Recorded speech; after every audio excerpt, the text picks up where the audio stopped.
মন রাখতে আর মন থেকে কথা বলার মধ্যে বেশ কিছু ডিফারেন্ট থাকে।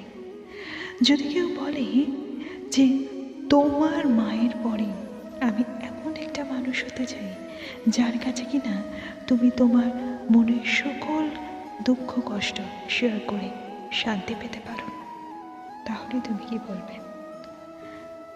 আর এমন মানুষ যদি পাওয়া যায় যে সত্যিই তোমায় মন থেকে ভালোবাসে, সেটা সময় থাকতে না বলে তার কোনো লাভ হয় না। সব কিছুই একটা সময়ের উপর নির্ভর করে।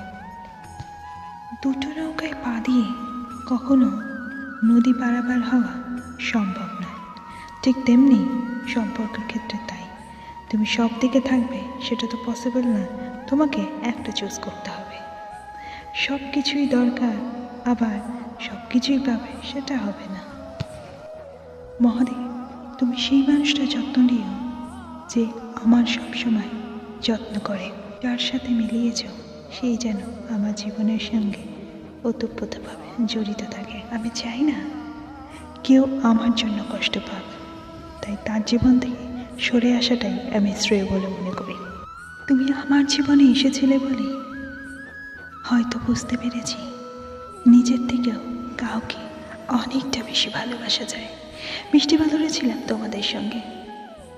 তোমাদের কাছে ভালো লাগলে লাইক কমেন্ট শেয়ার করতে ভুলো না। টাটা।